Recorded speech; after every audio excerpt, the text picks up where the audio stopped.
ท่านพระครูของพวกเราเนาะท่านอาจารย์พระครูอภิวัฒนวิกรมก็นิมนต์ครูบาอาจารย์หลากหลายเตะทำเมืองก็เตะทำเมืองจริงๆถึงแก่นจริงๆที่ครูบาอาจารย์เป็นได้ห้ามเฮียนมาศิษย์มีครูเพื่อตัวใจศรัทธานะขอเราใส่ใจขอเราได้สนใจหรือหันมาตั้งธรรมะธรรมโมเนาะว่าเราจะฟังในแนวใดให้ได้เกิดศรัทธาประสาทะเลื่อมใสในบวรพุทธศาสนาให้ยิ่งขึ้นไปเลยถึงกับขั้นประพฤติปฏิบัติได้เป็นมังคละเป็นมงคลกับพวกเราทั้งหลายช่วงแรกนี่ปะกันตัวอีกกันเนาะว่าเมื่อคืนนี้จะโอ้กันไปตั้งได้ก็ขอนิมนต์ท่านอาจารย์ท่านพระครูอภิวัฒนวิกรมครับครับก็ได้ฟังกันอู้กันจาทักทายศรัทธาญาติโยมทั้งหลายโดยท่านพระครูสุเมธธรรมเสวีเจ้าวาดวัดม่อนฤาษีเป็นตีเรียบร้อยก็จะเป็นประจำกู้วันพุธตามกฎเตื้อก็อาจารย์ท่านพระครูก็จะมารูปเดียวก็มีเสด็จก็มา2 รูปก็แล้วแต่ครูบาอาจารย์จะมาได้หลายปีก่อนนี่มีญาติโยมที่ฟังวิทยุหลายท่านหลายคนเหมือนกันที่ฟังใหม่ๆก็ดีเปิ้นก็จับใจความที่ครูบาอาจารย์เปิ้นสนทนากันเปิ้นอู้กันทีนี้อาตมาภาพเขาก็มาประมวลมาสรุปกลุ่มคนฟังว่าเฮาจัดรายการเนี่ยก็มีญาติโยมหลากหลายที่เปิ้นฟังหลายเพศหลายวัยหลายกลุ่มซึ่งเมื่อก่อนที่จัดรายการแล้วก็มีญาติโยมสะท้อนมากับบางทีก็มีความหันใจถึงครูบาอาจารย์แล้วก็หันใจศรัทธาญาติโยมตัวเคยมีกรรมหนึ่งเมื่อก่อนเนาะอาจารย์ท่านพระครูคงจะจำได้ที่เขาสนทนากันเรื่องเกี่ยวกับตาลแล้วก็อาจารย์ท่านพระครูสุเมธธรรมเสวีเปิ้นได้อุปมาว่าเวลาเฮาตาลคือว่าจุดประสงค์คือการขจัดความตรณีคือความขี้จี้ที่เป็นย่างเหนียวนั่นน่ะคือเฮาตัดให้มันปุดเนี่ยนะแล้วก็ตาลนี่เหมือนเฮาถมน้ำลายขว้างเนี่ยคือบ่เสียดายอย่างอันน่ะทีนี้โยมเปิ้นฟังอย่างใดโหเปิ้นอย่างใดเปิ้นก็ว่าโอ้จะไปเทียบของตาลต่ำๆเหมือนน้ำลายมันคนละความหมายเลยอันนี้หมายถึงว่าโยมฟังแล้วตีกรรมที่ครูบาอาจารย์อู้นั่นบัดแตกแล้วก็เลยเข้าใจผิดไปอันเนี้ยต่อมาเขาก็เฮียนหู้ห่วมกันคำถามต่างๆที่ญาติโยมถามมาก็ครูบาอาจารย์ก็เฮียนหู้จากคำถามญาติโยมนั่นตัวก็ต้องขอบคุณตัวญาติโยมขอบคุณศรัทธาญาติโยมตัวที่ตั้งคำถามขึ้นมาทำให้อาตมาภาพเขาครูบาอาจารย์เขาได้ค้นคว้าจากสิ่งที่ได้ห่ำเฮียนมาเก่าๆฟื้นขึ้นมาหรือบางอันถ้าตอบบ่ได้ก็จะไปค้นคว้ามาเพิ่มเติมเพื่อจะให้ศรัทธาญาติโยมได้รับความกระจ่างก็เลยจัดกลุ่มว่าศรัทธาญาติโยมคงจะมีหลายอย่างหลายประเภทที่เปิ้นฟังอยู่เป็นระดับนักปราชญ์บัณฑิตก็มีเนาะเป็นครูบาอาจารย์พระสงฆ์สังฆเจ้าก็มีศรัทธาญาติโยมทั่วไปก็มีอาตมาเขาอู้กัน2-3ตัวนี้ก็บ่ฮู้ว่ากลุ่มคนฟังจะอยู่กลุ่มวัยใดเพศใดอย่างใดแต่ถ้าเรายังไปบรรยายสถานที่ที่เปิ้นกำหนดกลุ่มเป้าหมายมานี่เปิ้นจะว่าละอันนี้ระดับครูบาอาจารย์อย่างอีเนอร์อันนี้ระดับนักเรียนเนอร์ระดับผู้สูงอายุเนอร์เปิ้นก็จะกำหนดกลุ่มเป้าหมายมาให้เฮาแล้วก็กำหนดสาระว่าจะอู้เรื่องนั้นเรื่องนี้ซึ่งอาตมาภาพเขาจัดรายการนี้แต่ละวันก็มากำหนดเอาสถานที่นี้เลยว่าเราจะได้อู้ได้จ่าสนทนากันเรื่องใดกับวันนี้จะอู้ต่อเนื่องเรื่องที่อู้แมลงตะกี้เนาะ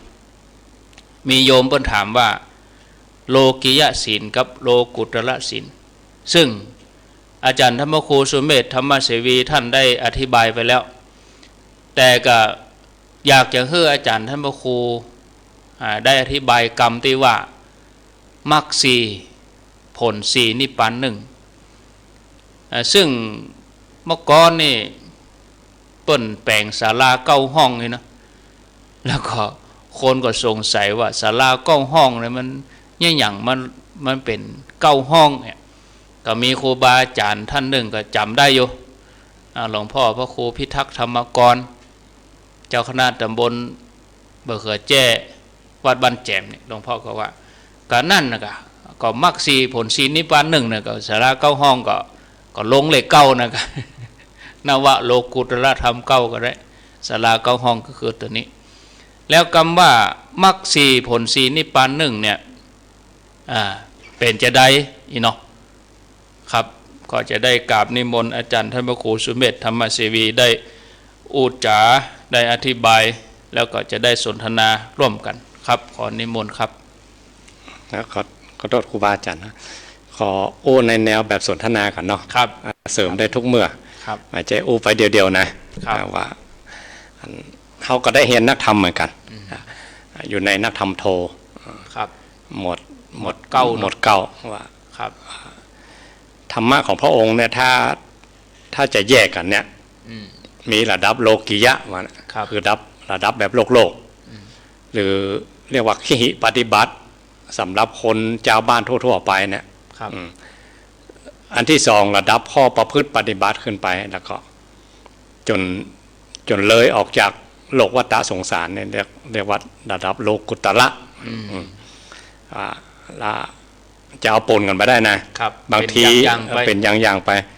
บางทีไปอู้เรื่องโปนโลกไปแล้วก็พวกเขาทั้งหลายเขาก็ยังอยู่ในโลกนู่นอยู่แล้วก็อย่าคาดกันอย่างบัดต้องไหนคือประพฤติพรหมจรรย์เนี่ยแล้วคนก็ยังยุ่งอยู่กับโลกนี่คือประพฤติพรหมจรรย์ก็คาดกันแหละมาได้หรือถ้าโอกาการในโลกนี้ธรรมะของพระพุทธเจ้าพระองค์สอนเลิกกว่านั้นอีกเนี่ยถ้าอู้กันสอนกันในระดับโลกนี้ถ้าว่ากันจริงๆคือบัดต้องระดับฝีมือพระพุทธเจ้ามาตรัสรู้ในโลกนี่ละแค่ปราชญ์แค่บัณฑิตก็สามารถที่อยู่กันได้แล้วทำมาหากินทำมาหาเลี้ยงชีพกันเนี่ยสอนไปเป็นเทวดาไปเป็นพรหมนี่ก็ปุโรหิตต่างๆก็ในสมัยพุทธกาลเรียกว่าปุโรหิตเนาะอามาตย์ผู้รักผู้ใหญ่ผู้เฒ่าผู้แก่ที่ผ่านชีวิตมานักก็สามารถจะต่อรุ่นให้ลูกให้หลานได้แต่ถ้าได้รับโลกุตระเนี่ยมีแต่องค์สมเด็จพระสัมมาสัมพุทธเจ้าเท่านั้นนะเจอถึงจะมีกรรมหนึ่งเรียกว่านายนำหมู่สัตว์ออกจากโลกวัฏสงสารต้องมีนายนำหมู่ก่อนถึงจะหักโลกวัฏสงสารได้บางทีได้ยินกรรมครูบาอาจารย์เพิ่นบอกกันนะธรรมะก็คือธรรมชาตินะก็จริงอยู่ก็ธรรมะก็ธรรมชาตินะแต่ว่าไผ่อย่าเอาธรรมชาติตัวเนี้ยที่อยู่เอาออกมาแล้วมาแปลงยานให้คนข้ามโลกวัฏสงสารได้ท่านเทียบว่าเหมือนกับเครื่องบินคืออุปกรณ์ที่เขาอยู่ในโลกนี้ไม่ใช่ว่ามาจากต่างดาวที่ไหนอ่ะเอามาแปลงเป็นยานอากาศเนาะยาน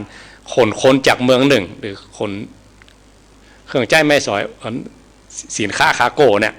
จากเมืองหนึ่งไปอีกเมืองหนึ่งต้องอาศัยเครื่องบินเนี่ยแล้วก็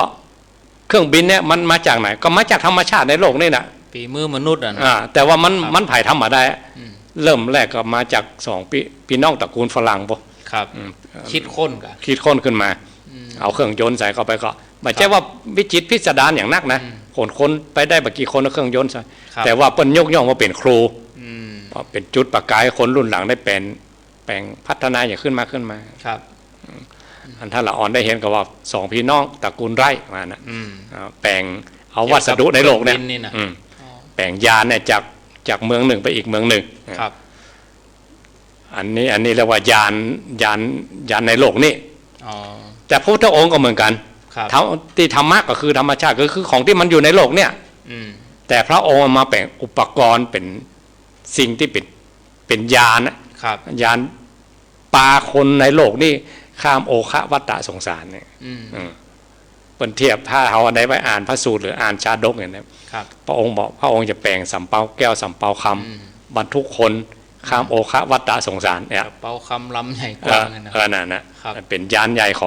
องพระพุทธองค์ อ๋อ แล้วก็ไปแจ้ว่าเอามาจากไหนนะครับ ธรรมะคือธรรมชาติก็จริงอยู่ แต่ว่าภัยอ่ะ ครับ แล้วจะเอามาแปลงยานให้คนข้ามไปได้ มีแต่องค์สมเด็จพระสัมมาสัมพุทธเจ้าเท่านั้น ครับ ถึงจะเอาธรรมชาติในโลกเนี่ยแปลงยานข้ามโอคะวัฏฏะสงสารเทียบได้อย่างไรอย่างคนแก่คนเจ็บคนตายเนี่ย ครับ มันก็มีอยู่ในโลก ก็ นี่ อ มัน ยู่ทั่วไป ก็อยู่ทั่วไป ก็หันกันเนี้ยนะ ก็หันแต่มันไม่ใช่ธรรมะ ก่อนเจ้าชายสิทธัตถะจะหันก็คนก็เป็นอย่างนั้นนะ ก็เป็นอย่างนั้นแต่ มีอย่างนั้น แต่บาสามารถจะเอาหมูนี่มาเป็นยานได้ ครับ เอามาเป็นอุปกรณ์การเดินทางได้พอมีพระพุทธองค์บังเกิดขึ้นในโลก ครับ พระองค์เอาอุปกรณ์หมูเนี่ยมาแปลงยานขนคนข้ามโอคะวัฏฏะสงสารอันเนี้ย เอาของที่มีในโลกทำให้ปนโลก เอามือปนโลก ครับ ไมันจะว่าเอาของวิเศษมาจากไหน ครับ พอปนเนี่ยถึงเรียกว่าโลกุตละมันนะ อ๋อ ถ้ายังอยู่ในโลกนี่อยู่ยังอยู่ใน โลกิยะ เรียกว่าโลกิยะถ้าเทียบว่าโลกนี่เป็นกำแพงคอกอ่ะ ครับล้อมไว้นี่ ล้อมไว้นี่ ครับ แล้วก็บ่มีภัยที่จะเจาะกำแพงออกไปได้นะนอกจากนายนำหมู่คือองค์สมเด็จพระสัมมาสัมพุทธเจ้า ครับ เจาะออกไปก่อนพระองค์เทียบพระองค์ว่าเหมือนกับพี่ใหญ่ ครับ เหมือนกับแม่ไก่เหมือนกับสัตว์จ่า ที่ ฝูงเนาะ ที่เปิ้นฟักไข่อะเนาะ ครับ ในเนี่ยกี่คำว่าทวิชาติอะทวินี่แปลว่าสองนะเกิดสองเตื้อเกิดตอนแรกเกิดเป็นไข่ก่อน ครับ เพราะตอนหลังเกิดจากไข่มาเป็นตัวเนี่ยอันนี้เรียกว่าทวิชาติเกิดสองเตื้อ ครับ ธรรมะของพระพุทธองค์เหมือนกันพระองค์เหมือนกับเจาะออกไข่ก่อนเปิ้ลอ่ะ ครับ อันแล้วตัวไม่รู้นะติดตัวออกมาก็เรียกว่าเป็นน่องไงก็แล้วกันเนาะออกมาไม่รู้เป็นพี่ใหญ่ออกไปก่อนนะครับ นั้นธรรมะแต่ละข้อคำว่าอนิจจังหรือคำว่าโลกุตละเนี่ยถ้ามามีองค์สมเด็จพระสัมมาสัมพุทธเจ้าบังเกิดขึ้นคำหมูนี่จะบ่มี อ๋อแต่ก็มีอยู่ใน มีอยู่ในโลกแต่มันมีไหปะ อ๋อ ที่จะปะได้ต้องสร้างบารมีอย่างน้อยนะครับ 20อสงไขยหรือ20อสงไขยแสนมหากัปอันนี้เรียกว่าพุทธเจ้าปัญญาธิกะ ครับ ถ้าสัทธาธิกะคูณ2เข้าไป40อสงไขยปลายแสนมหากัป ครับ วิริยาธิกะอย่างพระศรีเจ้าเมตไตรนะสร้างบารมีมา ครับ 80อสงไขยปลายแสนมหากัป คูณเข้าไปแถม คูณเข้าไปมหากัปมันมอกใดอันนี้เขาขอเติมวันพุธก่อนเนาะ ครับครับ ว่ามี กับหนึ่ง กับหนึ่งมันมอกใดและอาสงไขยมันมอกใดกับหนึ่งเป็นการนับระยะเวลาที่เอามาตั้งสร้างบารมีให้เนาะ ครับ ว่าสาวกจะสร้างบารมีก็ถ้าเป็นสาวกผู้ใหญ่ก็100,000แสนมหากัปถ้าพระพุทธเจ้าก็20อสงไขยแสนมหากัป ครับ มหากัปคำเนี้ยเป็นระยะเวลาที่มันเมินจนนับบัดทวนอ่ะก็เลยมีกรรมอุปมาว่ามีบหินแท่งทึบเหมือนกับลูกเต๋าเนี่ยนะครับ กวางดานละ16 กิโล1 โยชน์100 ปีเทวดาเอาผ้ามาลอดกรรม ครับ จนบหินเนี่ยเฮียนติดดินไปเลยอันนั้นขึ้นชื่อว่าระยะเวลา100,000หนึ่งมหากัปถ้าใครอยากเป็นสาวกผู้ใหญ่นะเป็นอาสีติเป็นขุนพลของพระพุทธเจ้าเนี่ย ครับ ต้องเอาบหินมาตั้งแล้วก็ลอดแล้วจนเสียงเอามาตั้งแล้วลอดจนเสียงคือได้100,000 ก้อนก่อนเสียง100,000 ก้อนจึงได้จะเป็นสาวกผู้ใหญ่ ปดโท ถ้าพระพุทธเจ้าเรา1อสงไขยมันมอกใด ครับ 1อสงไขยคือบหิน1ตัวได้เลข0 140 ตัวก้อน ครับ แล้วก็เศษแถม100,000 ก้อนแล้วคูณซาวแล้วก็มากมาถึงขนาดนั้นนะกว่าจะได้ธรรมะมาเนี่ย ครับ แต่พวกเขาทั้งหลายถ้าเขาปรารถนาเป็นอาสีติมหาสาวกปรารถนาเป็นพระปัจเจกพุทธเจ้าปรารถนาพุทธภูมิเนี่ยพระองค์ก็ตรัสไว้ในท้ายมหาเสติปัฏฐานสูตรว่าธรรมะของพระองค์ถ้าประพฤติปฏิบัติตามแนวที่ครูบาอาจารย์บอกจะไปนอกครูเลยค่ะศิษย์ต้องมีครูอายุธรรมะของพระองค์บ่มีปีที่8มา อ๋อครับ จะได้เจอโลกุตตรธรรม ที่พระองค์ได้วางไว้ต้องตั้งใจเต้ๆเนาะเอาปัญญาเล่นๆได้มาของบ่ได้เอาเราแล้วอย่างเกยเทียบว่ามันก็ตาจังเฮาเนี่ยบ่แต้ประกอบคือบ่แต้ล่ะต้องทุ่มทุ่มครับท่านเทียบว่าทุ่มมันก็เอาชีวิตจิตวิญญาณนี่ถวายพระพุทธเจ้าเลยครับเพิ่นถึงจะฮื้อมาเพราะว่าอย่างเพราะว่าความเป็นตัวเป็นตนนี่เขามันเหนียวแน่นหรอกมันเดินทางในโลกวัฏสงสารจนนับมากับตัวกันตัวใดเนาะมันจนนับบ่ถ้วนน่ะว่ามาจากไหนกันเขาบอกโหดเหี่ยวเปียวฟูกันมาที่เหยาออกก็ได้ก็คือต้องอาศัยพุทธานุภาพครับอ้างเอากุลแก้วสามประการมอบกายถวายชีวิตให้กับกุลแก้วสามประการความเป็นตัวเป็นตนนี่มันถึงจะลุดเนี่ยครับพอลุดออกมาได้อันนั้นเรียกว่าโลกุตละละหรือเอาสักกายทิฏฐิออกมาครับการที่เป็นโลกุตละได้เขาต้องไปพอว่าคำว่าโลกุตละที่ว่ามรรคสี่ผลสี่ที่ท่านอาจารย์บอกคือไผ่เบื้องต้นก็ต้องเรียกว่าระดับพระโสดาบันถ้าเขาอู้ถึงเรื่องการปฏิบัติเนี่ยนะเขาบอกต้องเอาไปเบื้องสูงแล้วเรียกว่าสังโยชน์เบื้องต่ำครับสังโยชน์เบื้องสูงเนี่ยครับสังโยชน์เบื้องต่ำเนี่ยมีอยู่5ตัวครับ3ตัวแรกนี่พระอริยเจ้าเบื้องต้นนี่เปิ่นจะละได้ก่อนต้องเอาตัวนี้ก่อนบุกตัวนี้ก่อนนี่ครับถ้าเอาตัวนี้ออกได้ก็เป็นโลกุตละไปในตัวท่านเลยเนี่ยต้องละอย่าง3ตัวนี่คือสักกายทิฏฐิ1ศีละพระปรมาสและวิจิกิจฉาหรือเอาได้ขึ้นก่อนก็ได้3ตัวนี่มันเป็นเจือกเกี่ยวเดียวกันปูดตัวกับปูดมูบอกเจ้าว่าละ3นี่เป็นโสดาบันเลยนี่เป็นอริยบุคคลชั้นต้นเดี๋ยวมรรค4ผล4คือตัวที่1น่ะตัวที่1กู้ที่1กู้ที่1เนี่ยโสดาบันปฏิมรรคโสดาบันปฏิผลมรรคนี่กำลังเดินทางอยู่หันรู้แจ้งเห็นจริงผลนี่คือได้เสวยผลแล้วเป็นกู้ไปถ้า3ตัวนี้แบบปุ๊ดบะขาดเอาตัวนี้เป็นเกณฑ์เลยครับถ้า3ตัวนี้ปุ๊ดก็ขึ้นชื่อว่าเป็นสาวกของพระพุทธเจ้าแล้วโสดาบันแล้วก็ขึ้นมาเห็นสักพักสกิทาคาอันนี้ต้องละอย่างละ3ตัวนี่เหมือนกันแต่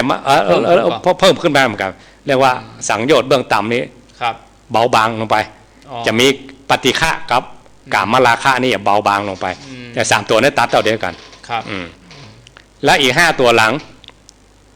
รูปาราคะรูปาราคะมานะอุทธัจจะกับอวิชชานี่อันนั้นมันเลิกเด็กไปอันนั้นก็ต้องไต่ระดับขึ้นไปอันตั้งพระอนาคามีขึ้นไปก่อนก็จะมีเขาก็ไล่ระดับพอเนาะโสดาบันสกิทาคาอนาคาแล้วก็อรหันตาอันนี้เป็นแหมกู้เป็นกู้ก็เป็น8มรรคผลนี่เนาะเป็น8แล้วก็ปานิพานก็เป็น9อันนี้คือที่มาคำว่าโลกุตละธรรม9เจ้า9ประการที่ปูจานพ้นเวรเนี่ยนวะโลกุตระธรรมเจ้า9ประการเนี่ยอันเนี้ยตัวนี้เหมือนกันในธรรมอะไรผลโลกเนี่ยเนี่ยนวะโลกุตระธรรมเจ้า9ประการกับตังพระอริยธรรมดวงประเสริฐอันได้เกิดมีมาเนี่ยเขาเทศธรรมมาอะไรผลโลกแต่เขาอาจจะบอกฮู้ความหมายว่าครูบาอาจารย์ที่เปิ้นได้รจนาเปิ้นเอาไว้ไหนหั่นแฝงไว้ในหั่นแล้วยังศรัทธาญาติโยมมันเป็นฆราวาสจะเข้าถึงได้ก่อนเข้าถึงความเป็นอริยะบุคคลแต่ละชั้นนี่พระองค์มาห้ามกันนึกว่าเป็นเฉพาะของตัวเจ้าเนอะอย่างโยมก็จังถามงั้นเขาจะไปเตะต้องเนอะคัมภีร์นี่นะมันพระไตรปิฎกนะพระอย่างนี้ของตัวเจ้านะงั้นนางวิสาขาเหรอหนาถบิณฑิกะเหรอหรือเรียกว่าเอตัทธัคคะตังอุบาสกอุบาสิกามีเพิ่นก็นางวิสาขามีลูกเป็นสาวเป็นเศรษฐีเลยนะเพิ่นก็บ่ละตังฆราวาสวิสัยฆราวาสเพิ่นก็บ่ขวางโลกอีกเด้อบ่ขวางโลกก็แต่งย่องก็มีถึงกับมีคนหนึ่งเพิ่นเป็นลูกเศรษฐีแล้วไปลักเมาอันคนคุดตกคุณอยากห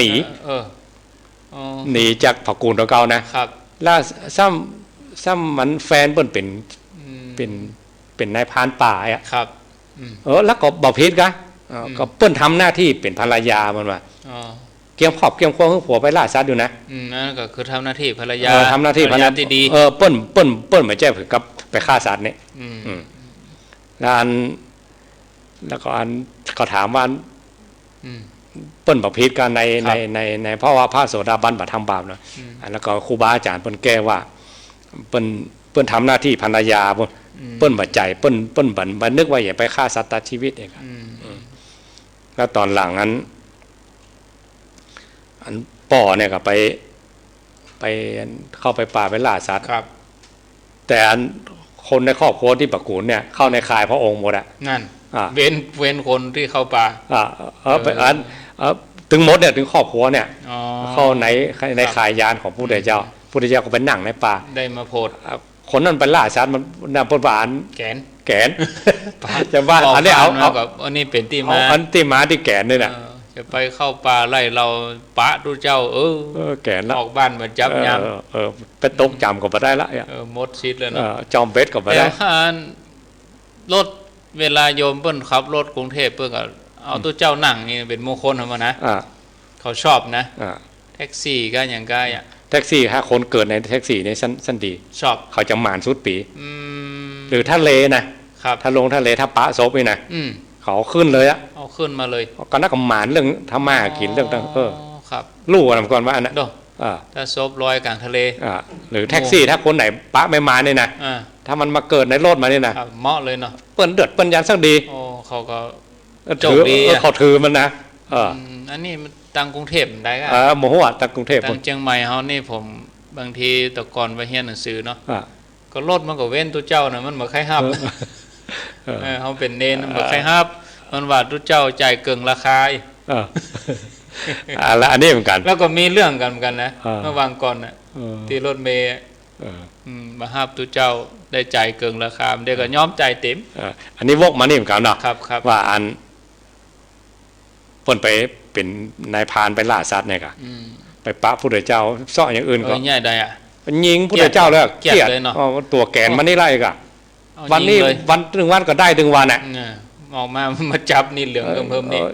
พอง่างแล้วมันวางบ่ลงอ่ะด้วยตบะเดฤทธิของพุทธเจ้าปวดแขนแหละปวดท้อปวดแขนปากคนอื่นก็มาห้องกันก็ลูกหลานป้อยังหมาตัวเดียวเองอ่ะพิษสังเกตโตยมาหันคนง่างธนูจะยิงเห็นไหมกะกระด้างหมดกันนี้เมียต้องเป็นโสดาบันนะที่เปิ้นเป็นอริยบุคคลเปิ้นมาเขาไปฆ่าป่อเขาอย่างเนี้ยอ่ะป่อเลยห้องป่อเลยกำนันใจอ่อนนี่อันนึงก็พ่อตายเนาะเอาผัวก็พ่อเมียลูกก็ว่าลูกอันนี้อันนี้นี่เป็นตาเขาเลยเนี่ยแล้วก็ผัวก็อันนี้มันปิดป้องเมียเขาเลยเนี่ยใจอ่อนลงไปพอองค์ขายฤทธิ์เลยขายฤทธิ์ก็ไว้ปิดอีป้อเขาหรอใจอ่อนพอพูดถึงขายฤทธิ์ก็ไปไหว้สาพุทธเจ้าอันเนี้ยเจ้าบ้านได้ขนาดเจ้าบ้านนะพระองค์แสดงธรรมก็ได้เป็นพระอริยเจ้าเบื้องต้นเลยระดับนี้นะแต่ว่ากลัวคนที่จะได้มาถึงนี่ก็ต้องสั่งสมมาหลายเหมือนกันก็อันอดีตได้บอกว่ากันแต่ถ้าปัจจุบันเนี่ยถ้าเตียวทางเส้นนี้ที่พระองค์บอกบ่มีปีที่8แต่อันนั้นสำหรับผู้มีขิปปะพิญญามานะผู้มีขิปปะพิญญาคือเหมือนจ้องยังเหมือนอย่างนะฟังมาได้ก็ได้เฮานี่เนาะก็เฮาว่ากันมากี่สิบปีแล้วเนี่ยก็เคยเล่าหลายเตือนเนาะก็ว่าระดับของการบรรลุธรรมมีหลายชั้นเนาะสูงสุดนี่เรียกว่าฟังธรรมการฟังก็สำเร็จลดลงมาก็เรียกว่าสาธยายธรรมลดลงมาก็แสดงธรรมอ่อนธรรมะคนอื่นฟังตัวเก่าก็ได้ตัวอันนี้ส่งของการแสดงธรรมลดลงไปอีกตึกตรองธรรมลดต่ำสุดเรียกว่าภาวนาธรรมคือเอาทำเป็นขั้นเป็นตอนนะครับแบบที่เราจะมากันเนี้ยเข้าคอดเองก่อนแล้วกันเริ่มต้นเลยเอาเริ่มระดับตั้งแต่ลุ่มขึ้นไปเข้าคอดถ้าฟังปุ๊บพวเลยก็ต้องระดับอะไรอัญญากลทัญญาบอกอันนั้นพูดให้เจ้าขนไปหมดละก็นั่นนะกะก็ต้องระดับปุ๊บนะกะฟังปุ๊บพวเลยอ่ะ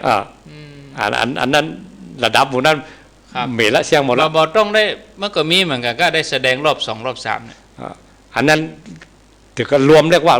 าขิปปะพิญญาหมู่ที่สร้างบุญมานัก ครับ แค่ไปเจอผู้เดชเจ้าเนี่ยถือว่ามหาศาลยิ่งใหญ่ละโชคดีละไอ้ตัว โจกดีสูงสุดละ ก็อันหมู่เฮาที่เฮาฟังเฮาก็บ่ถ้าเป็นน้อยใจ อ่า เฮ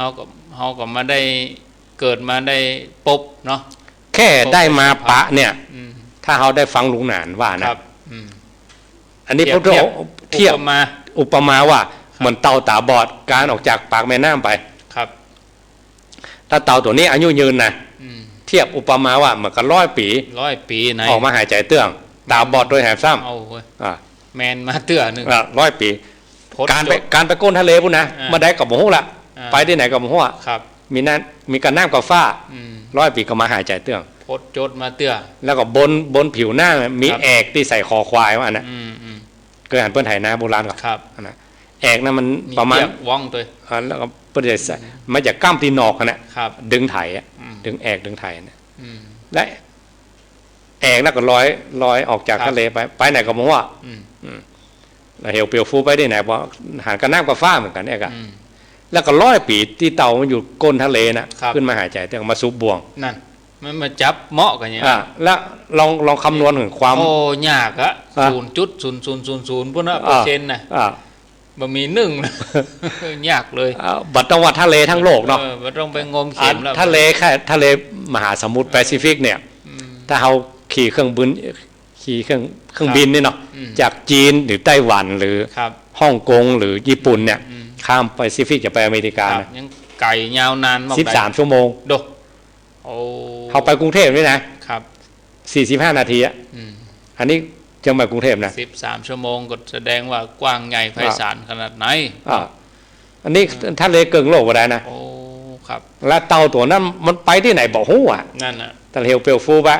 แล้วก็แอกที่ใส่คอควายก็ไปไหนบอกฮู้เหมือนกัน กลัวจะมาซุบกัน อ่า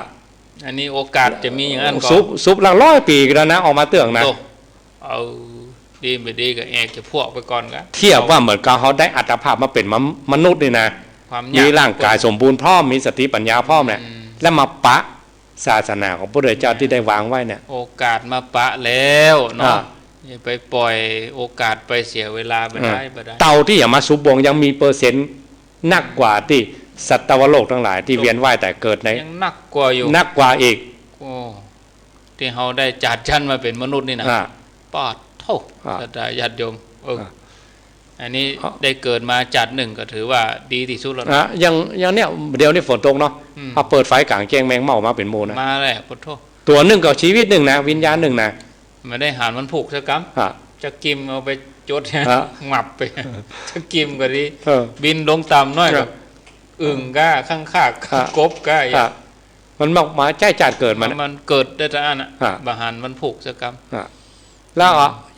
อย่างในวัดเนี่ยอ๋อ ำครับ จุ่มปลวกมีกี่จุ่ม นั่นน่ะ อ๋อมดแม่งอ่ะ อืม แม่นมด1 ตัวกับ1 วิญญาณอ่ะ ครับอืม แล้วเขากว่าเขาอยากพัฒนาขึ้นมาหรอก เนาะ ไม่จะต้องเวียนว่ายแต่เกิดกันอันนี้ขนาดที่เขาหันกับตายนะ ที่ มี เขาบาหารแถมเนาะ มี2จั้น จันมนุษย์ ถ้าภาษาสมัยใหม่เขาเรียกว่ามิติ อืม แต่ถ้าภาษาธรรมะเรียกว่าจั้นภูมิต่าง ได้หันเพียงแค่ภูมิมนุษย์กับภูมิเดรัจฉาน ๆครับ ยังมีภูมิอื่นแหมกะ หัน29จั้น ที่เขาบาหาร ที่เขาบหัน เนี่ยได้ถึงหัน ก็ต้องทำสมถะทำวิปัสสนาแหละ อ๋อนั่งรับตาอย่างเดียวเองนะครับถึง ก็ถ้าทำถึงที่สุด อันนี้เขาไปใจหูใจ ครับ หันอย่างเนาะนะตามตำราว่านะ อืม ถ้าทำสมถะกับทำวิปัสสนาเนี่ย ครับ เพิ่นจะฮื้อ อ๋อ อ่า ถึงจะหัน จึงไงหัน อ๋อก็ศรัทธาก็ต้องเข้าใจเฮงได้ อ่า ธรรมะของพระพุทธเจ้านี่เปิ้นกำหนดอายุก็ อายุ ว่า 8 ปี หมายถึงอายุคนอะ 7 ปี อายุคนระหว่างอายุน้อยอ่ะ น้อยสุด7 ปี อายุโมอีใจธรรมะอันนี้เปิ้นมีจัดกลุ่ม มี ก่อน มี ฮะ อันว่าใจเหมือนต้องเรียนอนุบาล หลักสูตรก็น่ะ มันจะเรียนอนุบาลหนึ่ง เปิ้น บน ว่ามีหลักสูตร อันนี้หลักสูตรสำหรับอายุ7 ขวบ อืม อันนี้หลักสูตรอายุ70อันนี้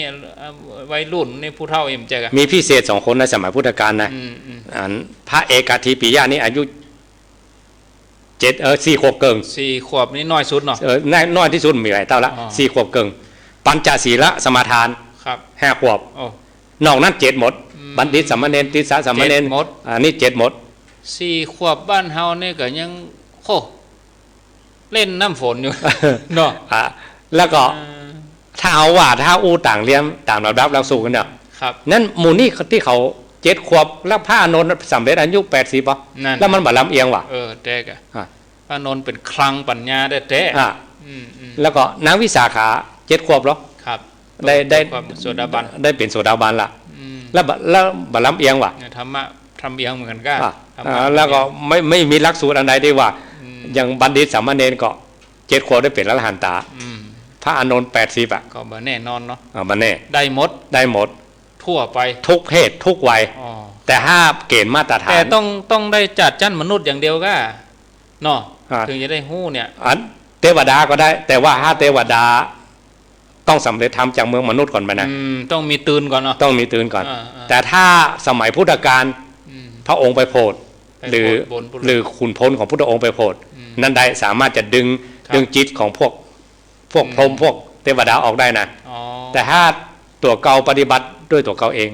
อืม ยากอ่ะ ยากอยู่ เอามันต้องถึงเทวดา ครับ เมืองมนุษย์เนี่ยคนที่เปิ้นมั่งมีสีสุขโดยกรรมคุณ อืม มั่ง สมบูรณ์ทุกอย่าง แล้วอย่ามาคัดเกลาเดี๋ยวไปเดินทุดงค์ได้วะ ยากอะ อ่ะ มหันต์ อ่ะ มหันต์มาเอาผมมีความสุขยิ่งกว่าพอแล้ว อ่ะ บ้านมีอยู่ตังค์มีใจ อ่ะ เข้าวมีกิน อ่ะ จะไปให้มัน7 วันไปนั่งภาวนาหรือเปล่าเอาแล้วมหันต์แล้ว อ่ะ มาเอาแล้ว แค่ตัวอี้บ่ได้นะยังยากยังออกจากโลกของวัฏสงสารยังยากโลกแห่งกรรมคุณเนี่ย ครับ ถ้าเทวดายิ่งละเอียดยิ่งกว่านี้อีก อ๋อซัมเปิลกึดอะไรอย่างก็ได้หมดเนาะ อ่ะ กึดอะไรอย่างก็ได้กึดอย่างก็บ่ต้องไปฮี่ไปหานี่ อ่ะ อีซ้ำจะประมาทกะ สัมปมาตอะกะ อ๋อประมาทยกกำลัง อายุของคนเนี่ยมันขึ้นลงได้นะครับ พระพุทธเจ้าเวลา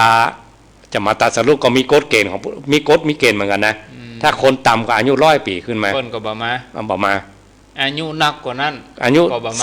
แสนปีขึ้นไปก็บอกมา เพราะหยัง เพราะว่า100,000 ปีขึ้นไปมันมหาอันนี้จะมัน บาหารความแก่ความเฒ่า มันสบายอะ สบาย อาหารการกินในโลกนี้ ต้ ก็ อง อุดม ต้องบ่เกิน100 ปี ต้องมาเกิน บอกอีก บัต่ำกว่า100 ปีลงมา อืม และบัเกิน100,000 ปี ช่วงเนี้ยจะมี ครับ พุทธเจ้าบังเกิดขึ้นในโลก อืมครับ อันนั้นสบายเกินก็บ่แสดงว่าบ่ได้เหมือนกันนะ อ๋อ อ่า ครับ ทุกอย่างเราไปทำมาหากินยังบ่เดียวยุค ก็ลำบาก ก็ลำบาก ลำบากล่ำก็บ่ได้ บ่ได้ ต้องบอกการกลางบ่คือมันติดขัดอันใด อ่า อ๋อ สมควรที่หูธรรมของพระพุทธเจ้า อืม เพราะนั้นเราอย่าไปโทษตัวเก่า อืม คืออาหารสุกิโตโหเมียคือแผ่เมตตาก็ตัวเขามาดีแล้วโลก อุปกรณ์เนี่ยเขาก็พร้อมแล้วเพียงแต่ขอให้ลงมือปฏิบัติต้องอันน่ะ เริ่มออกแบบเหีย อ่า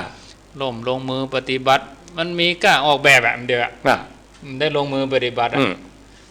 คิดว่าจะเนี่ยอันนั้นนะคิดว่าจะทำอันนี้นะ อ่ะ อย่าอันที่ ศึกษากับแผนที่อ่ะ อืม ผู้แจ้งโมด เดิ อ่ะ นทางอ่ะ อ่า บอก และบัดเตียวอ่ะ บอกออกเดินทางอ่ะ อ่า มีแผนที่มด อ่ะ แต่บอกออกเดินทางสักเตื้อ อ่า สืบผูกสืบฮื้อ อ่า เต่าเก่าก็เท่าไปติ๊ก ก็นี้ก็อาจารย์ว่านะก็ได้อาจารย์ว่านะแล้วก็พระพุทธเจ้าว่านะว่าอยู่ฮั่นเนาะ ๆมันได้สักเตื้อ อ่า แต่ อ่า ครับ เขายกตัวอย่างได้ว่ะ ได้นี่ เอาหนังมีหนังจีนหรอก อ่า มีหนังจีนเรื่องหนึ่ง ครับ ว่าตู้เจ้านั้นมันบวชใหม่ อืม แล้วก็มันสนใจทั้งห้ำทั้งเฮียนเนี่ยกะ ครับ ศึกษานัก ศึกษานัก อืม แล้วก็เอามากับว่าตัวเก่าบ่มีครู อืม มันศึกษาก็บ่ได้ละเอียดละออเอกอะ ครับเสาะหา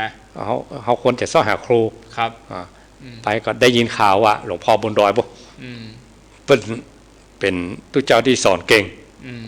คนไปสมัครเป็นลูกศิษย์กันถึงบ้านถึงเมืองไง ครับ เขาไปสมัครลูกศิษย์ อืม หลวงพ่อเนี่ยพอเ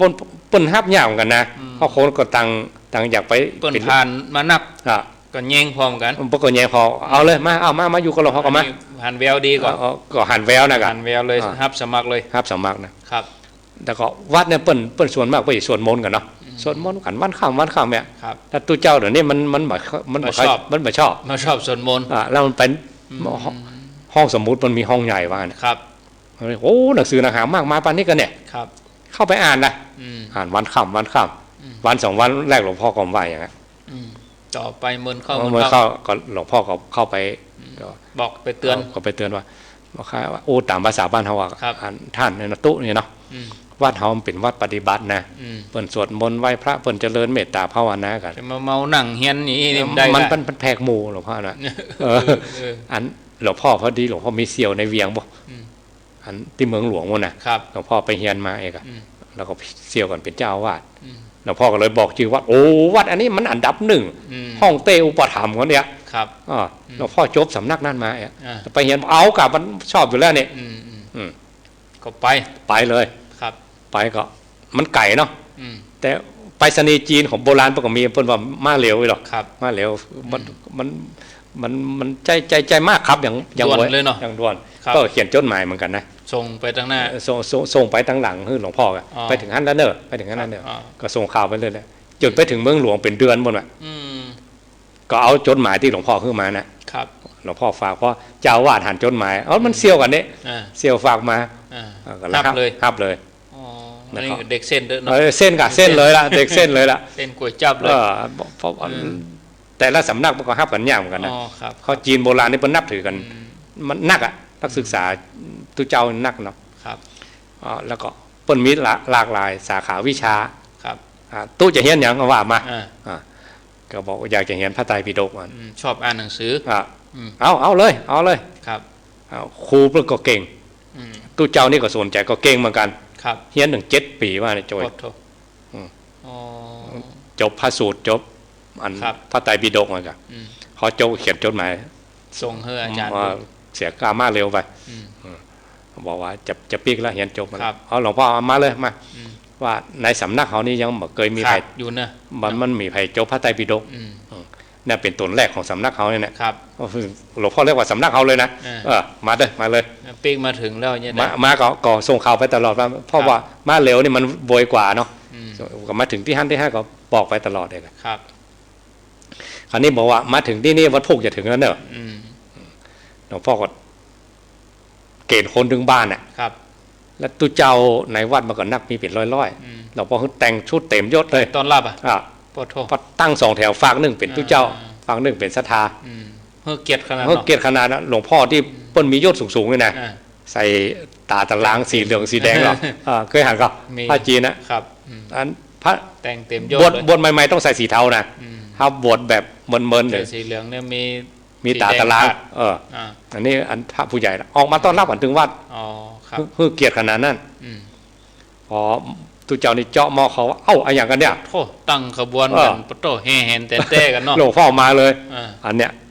หลวงพ่อบอกคือศรัทธาถึงบ้าน แต่งย่องกันเตรียมต้อนรับ ทุก ท่าน ทุกสำนักทุก หลังคา ตุเจ้าทุก เงินทุกคน ทุกคนแล้วตุเจ้าในวัดต้องออกมากันหมด ครับ อ่า อืม ครับ มอกบนฮับประโยคเก้าเนี่ยนะ ก็เตียวเข้าไปล่ะ เออ เตียวโอ้โปรยเขาตอกดอกไม้กันครับ ครับ คือเกียรติ อืม ว่าในสำนักเขานี่ยังมีไผ่จบพระไตรปิฎกมา อ๋อ สักตัว อันนี้หนึ่งในตองอู ก็เข้าไปอันนี้ขนาดต้อนรับนะ อืม เข้าไปในศาลา ไปหมดเนาะ เข้าไปในศาลานะ อืม หมู่ที่เข้าไปในศาลาเหมือนกันหมด อ่า เพิ่นก็มีที่นั่งของเพิ่นเนาะ เป็นพิเศษหน่อย เป็นพิเศษเพิ่นก็มีที่นั่งของเพิ่นหมดนะครับ แล้วตุเจ้าตัวนี้จะนั่งหลวงพ่ มี อ ที่นั่งกะ บอกพ่อไปนั่งเตื้อ อ๋อ ปุ่นที่นั่งบนบ่ อ๋อโลก ว่าขึ้นธรรมะ บนหมดเลย ตุเจ้าก็เรียกว่าผมไปฆ่าด้วยหลวงพ่อ ครับ อันก็ตุเจ้าพระมหาเถระทั้งนั้น โอ้โหมันหนุ่มน้อยอยู่เนาะ บอกว่าเฮาเฮียนจบมา อ๋อต้องขึ้นบนกะ ต้องบรรลือสีหานาฏ อ๋อ อ่า ได้ก็ต้องเฮียน เฮียนมาแล้วเราจบมาแล้วต้องอู้ได้เต็ม ว่าได้อูได้ เอาเรื่อง ก็ขึ้นเหมือนกันหรอ เออ ขึ้นเหมือนกันเอาหลวงพ่อว่าอีกก็ เอาเขาก็ อ้าว เนาะ ก็กราบครูบา ญติแล้วลูก กราบครูบาอย่าขึ้นบนธรรมะก็ ครับ ขึ้นต้นก็เอวัมเมสุตังข้าพเจ้าพระอานนท์ได้ยินมาอย่างนี้ว่า อืม ว่าไป ไปเลย ห้ามไม่ปิดสูตรอ่ะ ครับ พอ มีเวทีแสดง มีวิธีจบ พอสมควรแก่เวลานะ หมดเลย จบสมควรแก่เวลากันแล้วกัน ครับ ก็ไปเสี่ยงแกคัดเอาพระสูตรที่มัน เอาสำคัญ หลวงพ่อฟังไปอันไหนที่เป็น ปิ๊งกว่าได้ เป็นประกันยิ้มหน่อยยิ้มใหญ่หรอ ชอบ ของงอกหัว พอใจพอใจ ไว้ใจอันไหนที่เปิ้ลบอกเคยได้มากับตาจันหน่อยเนาะ เนาะ โอ้อันนี้ลูกศิษย์เขา แปล เฮียน กเลยแปลกใหม่ แปลกใหม่หลวงพ่อบอกเฮียนมาหรอ ไปเสียแห้งส่งไป อ่า นี่เนาะ อันนี้พอจบแล้วบอกก็ลงมา ครับ กราบหลวงพ่อก็เอิญศรัทธาเอิญตุเจ้าอ้าวกลับกันแล้วนะฟิกกันได้ละ เสร็จสิ้นพิธี เสร็จสิ้นพิธีจบวันนี้ละ กลับบ้านได้ ตุเจ้าก็กลับกุฏิได้ ยาสถานนี่ก็ แล้วก็ตุเจ้านี่ก็มากราบหลวงพ่อแหละ อ่าก ราบแล้วก็จะปิกอ่ะ ผมก็ล่าเหมือนกันนะครับ แล้วก็ นี่เนาะ ปิกไปกุฏิหลวงพ่อฟังเตื้อ อยู่นี่ก่อน อันนั้นมัน หน้ามูหรอก อ่า นี่อู้ส่วนตัวกันหน่อย ครับอืม ที่ฟังตะกี้โอ้ดีจริง ๆ บางสูตรหลวงพ่อก็เข้าใจ บ่เคยได้ยินก็มี บางสูตรหลวงพ่อบอกเข้าใจเมื่อเหมือนมาได้ยินเธออธิบายเนี่ย อืม เข้าใจมากๆเลยกะ ครับ โอ้อันแต่ว่าแล้ว มีแต่ แหละ ครูบาอาจารย์พวกนี้ฮะน้อย เนี่ย เนาะ อันรูปหลังเลยโต๊ะหัวแล้วก็เนี่ย แต่ว่าเอ๊ะ มีแต่เหมือนกันเนาะ มันอย่างอี้นะ คือมันอย่างอี้ เออ นะ มันอย่างนี้นะ เออ ที่สูตรที่เล่ามันถูกต้องทุกอย่างมันแต่มันเป็นของพระพุทธเจ้า มันไม่ใช่ของเธอ มันไม่ใช่ของเธออะ เธอจำเพิ่นมา เลยจำเพิ่น ห มา น้าที่ของเธอคืออย่าง อันนี้บัดถึงจะเพราะอันตุเจ้าเดี๋ยวนี้ก็บอกว่า อืม พอจะอ้าปากนะ อ่า เอวาเมขึ้นอันนี้ของพระอานนท์ทำละ อืม พระอานนท์ว่ามาอย่างนี้ อันนี้ ครับ ปิดสาวกพระศิษย์อีกแล้ว อืมอืม อันใดก็ไปจ่ายหมดอะหลวงพ่อเพิ่งก็เฮียนมาเพิ่งก็ฮู้อะ อ่า เอาไปมาก็โจรจอกแหละ ครับโอ้อันนี้ไล่เอาจนจอกเลยเนี่ย หลวงพ่อถามคำเดียวบัดได้เขาเฮียนจบพระไตรปิฎกมา อืม ตอบคำถามหลวงพ่อไปได้ เออ อันยังเป็นของเฮา อืม เอาอย่างยัง เเลย เอา ข่อยควักๆแล้วก็นี่แต่กี้ดีดพื้น ที่กินบรรลือสีหานาดเลยอะ นี่เขาอ่อน อย่าเอาอย่างมาตอบหลวงพ่อเนี่ย ครับ เพราะอาปากจะอู้ก่อนอันนี้ของพระพุทธเจ้าทำแล้ว ใจของเธอนี่ อันนี้ของสาวกทำแล้ว อืม ก็หลวงพ่อเขาเปิ้นอู้เหมือนกับปอกกับลูกอ่ะ ครับ บอกว่าเอามาเป็นยังตอบมาได้ก็มาเป็นยังละ อืม งั้นวันใดถ้าได้คำตอบก็มาบอกกับหลวงพ่ออีกอะ ลองไปปิกไปปฏิบัติแหละ แต่ตู้เจ้าเดี๋ยวนี้เปิ้นว่าเปิ้นเป็นคนเอาจริงเฮียนกับเฮียนจริงๆอ่ะ อืม แต่อันหาคำตอบมาได้ก็เครียดเหมือนกันนะ คอมเมนต์เอาเลย ต้องจะกึดเอาแล้วกันเนี่ย เอาเป็นเอาตายเนาะ ครบพื้นแตกแล้วกันเนี่ยเปิ้นว่าครบพื้นแตกแล้วเนี่ยจะเนี่ยยังได้ อ้อ เออ ได้การ เสียท่ามา บ้น เฮียนจบมาแล้วก็ตอบคำถามหลวงพ่อมาได้มา ครับ อุตส่าห์เป็นนั่งบนแต่น รับเมื่อคืนนะก็รับตื่นๆนะครับ อ่า เอา แจ้งมาก็เครียดเนาะเพิ่นว่า ครับ เครียดนะมันยังขำใจนึกอ่ะ อืม ตอบคำถามหลวงพ่อมาได้ วัดจีนเนี่ยเพิ่นบอกว่าตั้งหลังเป็นภูเขา อ่า วัดนี่อยู่บนเนินตั้งหลุมนี่เป็นสระน้ำ ครับ เนาะตู้เจ้าตอนนี้ก็อยู่ที่บนวัดที่บนเนินนี่เนาะ อืม ก็ลงไปที่สระน้ำหลุมบอกอะ ครับ แจ้งมาแล้วนี่ อืม อันไปกินลมชมวิวคลายอารมณ์หน่อย เดี๋ยวว่าไปโดดน้ำ โดนกัน ไปคลายอารมณ์ว่ามันเครียดลำไป ผ่อนคลาย แต่ เป คืน ลี่ยน ก็ บรรยากาศ รับกับประเต็มตื้อนะครับ อืม ไปถึงก็มีเกาไม้ใหญ่ต้นหนึ่ง อืม ที่หิมสระน้ำอะ ครับ พระจีนโบราณมันมีก๊อกน้ำนะเพื่อว่าตากน้ำมันลุ่มมันนะออกกำลังกายมันด้วย เตียวแหบเอาเนาะ เคยหา ติ้ว ปะ อะมี นั่นน่ะ เป็นทดสอบแล้ว นั่น วิทยายุทธไปด้วย เพิ่นเรียนวิทยา ฝึ ยุท ก ธ กำลัง เพราะคณะที่แกเตียวลงไปน่ะกบมันอยู่ที่หิมฝั่งน้ำ ครับ ตู้เจ้าเตียวมันเศร้ามันก็ยอหัวขึ้นมาตู้เจ้าก็หันนะ ยอซ่องอะเนาะ มันยอขึ้นมาหรอก อืม พอยอตู้เจ้าก็ไปนั่งปืนเขาไม่อะ ครับ งูมันอยู่ข้างๆน่ะนะ อืม พอเศร้ามามันก็สะดุ้งมันหันกบยอหัวขึ้นมา อืม มันเลื่อยมาแล้วมาอีกมากินกบอ่ะ งูก็จะมากินกบ อืม ว่าตู้เจ้าเดี๋ยวมันก็หันถึงงูหันถึงกบ ครั เนาะ อืม งูเลื่อยเข้ามาพอถึงใกล้ถึงกบแล้วก็ชกเข้าไปอะ อืมเช็ดเลย กบมันตื่นตัวตอนตู้เจ้ามันนั่งอะนะ อ๋อ มันตื่นตัวแล้วพอ มัน ชก เตรียมไว้แล้ว มันเตรียมไว้แล้ว มันแย่งแยะแล้ว มันจะโดดแต่มันยังบ่โดดเตื้อยกะ เกียมโดดแล้ว พอตู้เจ้านั่งไว้มันก็บ่โดดแล้ว อุนสตาร์ทเคียงท่าแล้ว พองูเข้ามามันหู้ตัวแล้ว เล เนี่ย ย เขางูชอบก็มันก็โดด อืม โดดเป็นเส้นโก้งมาเนี่ย ปลอดภัยไปเลย ฟูไปกะ ที่จังหว่าที่กบโดดนั่นนะ เป็นเส้นโก้งมันงูมันก็กินมาได้แล้ว ครับ กบมันโดดลงเลยจุ้มหายไปเลย ตู้เจ้าตัวนี้เขาแจ้งว่าเพิ่นมาในใจ จอม เลย เลย จ้อม ถ้ากบโดดนี่นะ ตู้เจ้าเนี่ยรู้แจ้งเห็นจริงว่าเพิ่นมาเลย อืมอืม บรรลุธรรมมรรคสีผลสีนิพพานหนึ่ง ไป นะ ได้อันยังครับอันนี้ อันเปิ้นมีข้อมูลของเปิ้นเรียบร้อยแล้ว อืม ถ้าเทียบว่ากบตัวนี้มันเป็นสันตติอ่ะ อ่า มัน ต่อเนื่อง มันต่อเนื่องกันเรื่อยๆมันก็ยอด จ เนี่ อย มจมไปเลย อ่า ดับไปเลย ดับไปเลย อืม ถ้า แล้ว จอม งู นั่น เหรอ คือเสียงมากระทบหูเรียกว่า แวบ พัสสะ อืม สัทธาลมแปลว่าเสียง อืม อืมแล้วก็ มา โสตประสาท มากระ แปล ทบ ว่าหู หู อ๋อ อ่า โสตวิญญาณธาตุ เสียงกระทบอ่า คือได้ยินเสียงกบอะ อืม เสียงกบโดดน้ำกบโดดน้ำดังจุ้มเนี่ย จุ้ม อ่า เพราะว่าเพื่อนหลวงพ่อมาอยู่ดังหลังไม่ได้เพราะ อ่า อันเนี้ยที่หลวงพ่ออยากได้ยิน อันนี้แหละ อันนี้แหละพระไตรปิฎกถึงหมดบ่ใจ มาจัดเนี้ย อ่า อันเนี้ยอันเนี้ย อันเนี้ย อีกา ที่ว่า ที่ว่าพระไตรปิฎกทั้งหมดนะ มาลงตอนนี้ มาลงที่กบโดดน้ำดังจุ้มเนี่ย อ๋อแ แล้วก็อธิบายได้ตอน อธิบายได้โดย เปล่งแจ้งตัว อ่า อืมครับ แล้วมันมีตำราที่ไหนว่ากบดูนั่นหนังจุ่ม มี เนี่ย มี แต่ถ้าเทียบธรรมะหรอ อืม ถึงขั้นปฏิจจสมุปบาทเลยว่านะ ชัดหันชัดเลย อ่านชัดว่า อืม ภาพที่มัน กบโดด กบนั้นเรียกว่าสันตติมันขาดจุดๆๆๆๆไปอย่าง แต่ตอน ขาด จั ตึ ง ง หวะ ตาขาดตึงหูสองอายตนะ ตอนจังหวะกบโดดนี่มันจะเวย อ่า แต่ว่าจิตที่เปิ้นพิจารณานะอาจจะหัน อ่าน ความต่อเนื่อง อ่านความต่อเนื่อง ก็เลยหันชัด แล้วเสียงจุ้มมันก็ อืม มันเสียงกระทบหูขาดอ่ะ อืม แล้วกบก็หายไปเลยอ่ะ อย่าง อ่า อย่างเนาะอันเนี้ย ข้อมูลพระไตรปิฎกถึงหมด มันมีอยู่ในใจเรียบร้อยแล้ว ตบหัวเข่าแล้วนะ อ่า ทั่วเลยเนาะ ก็อุทานออกมากะ เออก บโดดนั้นดังจุ้มเลยอ่ะ แล้วหลวงพ่อเพิ่นอยู่ข้างๆหลวงพ่อเพิ่นมีอภิญญาเนี่ย เพื่อก็หู้แล้ว เพิ่นฮู้แล้วเพิ่นมาอันนี้ในตำราเพิ่นว่านะหลวงพ่อเพิ่นเป็นพระอภิญญา อืม ฮู้จิตฮู้ใจลูกศิษย์เนี่ยครับ จะต้องสำเร็จ อ่า อ่า อืม โอ้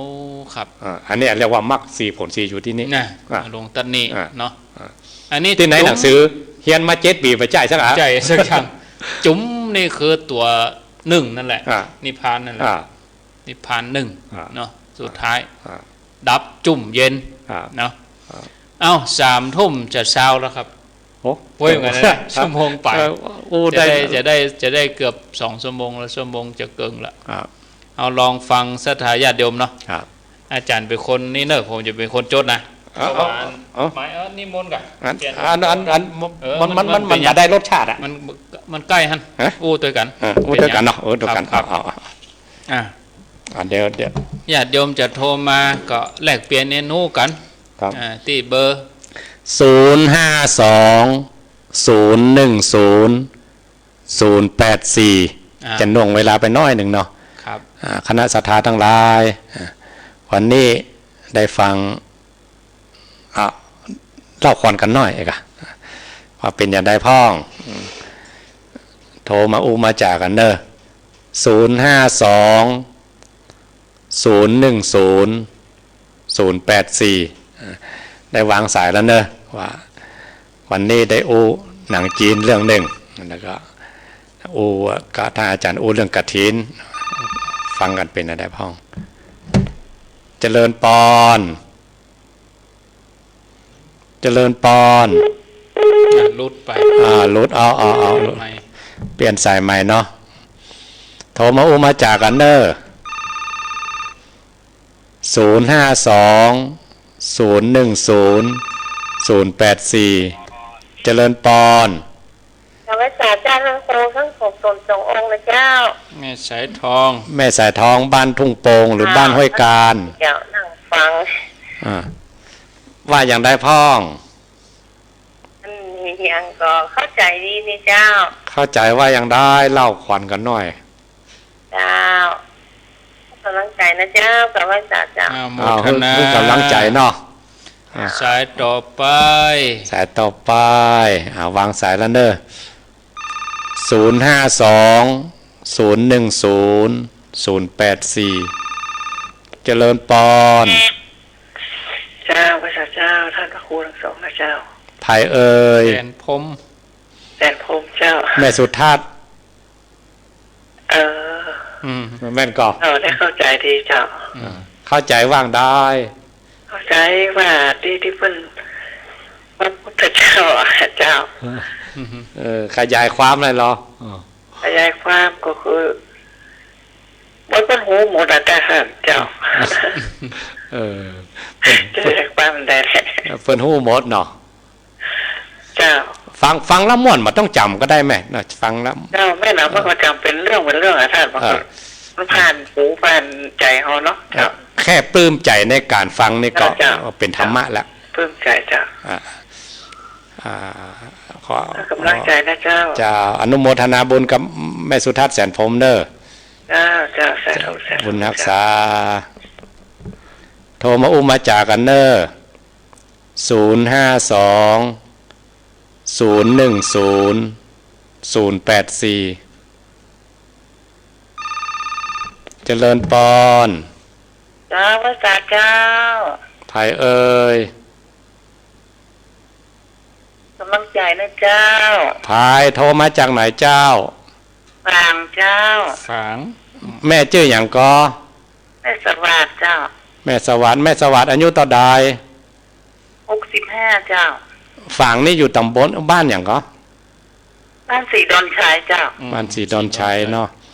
ตอนที่ไปตางเตียนกันแม่ได้มาว่ะ เจ้าได้ไปเจ้า วันที่5วันที่อย่างก็ 5ครับ เจ้า 5 ตุลา วัดบาทอุดมเนาะ ก็วันที่5นี่อย่าไปกันเนอะ เจ้า ได้ไปวันที่5เดือนไหนเจ้า ตุลาแม่ 5ตุลา อ๋อมัน เดือนหน้า ของบ้านใกล้ๆกับพระบาทอุดมนะเจ้า ไปเลย 5ตุลาท่านอาจารย์เปิ้นจะโจรครูบาอาจารย์ที่จัดรายการวิทยุเนี่ยไปปะแฟนคลับไอ้เนาะ ไปปะคณะศรัทธาทั้งหลาย เจ้า หลวงพ่อนิมนต์ไปฉันเพลพุ่นนะว่านะมาเนอะแม่มาเนอะเวลาบ่ายโมง เจ้าไปแน่เนาะ แม่สวัสดิ์ นี่แหละเนาะ เจ้าอนุโมทนา052-010-084เจริญปอน เจ้าไว้สาเจ้า โทรมาจากไหนเอ่ย เลี้ยงเป้าเจ้าจังไรเจ้าจังไร ชื่ออย่างก็ จุฬาเจ้า บ้านหยังแม่ บ้านอย่าง เขาบอกวันหนองยาวเจ้า หนองยาว แม่อายุต่อใด 59แล้วเจ้า 59เนาะวันนี้จะมีถามอย่างพ้อง มาทำยังเจ้ากำลังใจเจ้า นี่กำลังจะให้ถามกันพ้องก่อนได้ฟังวันนี้จะเป็นอย่างได้ถามกันพ้องกัน เจ้าได้กับพี่สอนใจดีเจ้า สติสอนใจดีเนาะ จ้า ก็ฟังกันตลอดนะแม่เนอร์ เจ้าไว้ฟังตลอดเจ้ามันสถานีมันบอกค่อยดีเนาะบนรถ โอ้อันกะเป็นยัง ดีเสียทั้งนั้นเลยว่าเจ้าบางทีเจ้าแปลป้ากันหน้า จะอนุโมทนาเนอร์ เจ้าไว้สาถึง2 ตน 2 องค์นะเจ้า สัตตุโทรมามาจากการ052-010-084เจริญปอนอัลโหล เจ้าสาธุเจ้า โทรมาจากไหนเอ่ย รู้จักเมืองฝางเจ้า เมืองฝางเนาะว่าจังได้ บ้านอย่างก็เมืองฝางนี่บ้านอย่าง บ้านหัวฝายเจ้า บ้านหัวฝายแม่ชื่ออย่างเอ่ย แม่จันเจ้า แม่จันอายุต่อใดแล้ว แม่จันอายุต่อใด ยัง60เจ้า 60เนาะว่าอย่างไรพ่องฟังวันนี้หรือมีอย่างข้อจะเสริมจะเติมอย่างพ่อง ธรรมะนี่ฟังถึงวันเจ้า ฟังถึงวันเนาะ เจ้า แล้วก็ฟังต่อไปอีกเนาะ เจ้า ม่วนเด้หรอได้ได้จ่ายอย่างไว้ศรัทธาฟังเนี่ยมันม่วนเด้หรอจะมีอย่างเพิ่มเติมก่อน ก็ไม่มีอย่างเจ้าดีนะเจ้าดี เนาะกำลังใจกันเนาะอนุโมทนาบุญก็แม่จันเนอร์ เจ้า สาธุ จากเมืองฝา จาง กเมืองฝาง ต่อไป 052-010-084ถามกันพ้องก็ได้หรือแสดงความคิดเห็นอย่างก็ได้ให้กำลังใจกันเนาะเจริญปอน ไหว้สาเจ้า จากดังใด บักไก่ ใช่บักไก่คนบ้านใกล้แม่อ้วน บักไก่ได้รอที่บ่ได้ รอได้รอ อันกัดจันติบเนาะ เจ้า แม่พูดเนาะเจเอิญมาตั้งหลังหมดเลยนะแม่อ้วนได้ยินว่ะ เจ้าต้องยินจ้า เล่าขวัญกันพ่อแม่อ้วนแม่อ้วน จัดจันติบ กัดจันติบ อ้วนฟังวิทยุงงละอันปิดวิทยุเหรอแม่อ้วน ปิ ปิดวิทยุอ่ะมันมากวนกัน ได้ยินเจ้า ได้ยินอยู่เนาะ ได้ยินอยู่ เล่าขวัญกันได้เล่าว่าวันยันใดพ่องวันเนี้ยอ้ว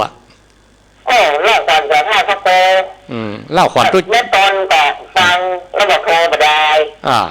อืม เมื่อต่างเมืองโทรมาโทรว่าทุกคนโทรเดี๋ยวป้องเลยนะ มาแจ้ก็ คดีนี่ผมวันแล้วเรียกคดีก็ขนาดจะมีมูลนำไปได้ มาแจ้บัตร มาได้ไปที่อันสุดปากแล้วอยู่ไปพุ่นสุดท้าย มาแจ้บัตรโทรก็โทรแล้วบัตรติดมือตกก็ มาโทรแล้วฟังมาโทรถ้าโทรไปยังมันก็ตึงตานอยู่ เนี่ยตึงตันอยู่เนาะ ไม่จ่ายเน้อสองคนสององค์กำลังใจเด้อ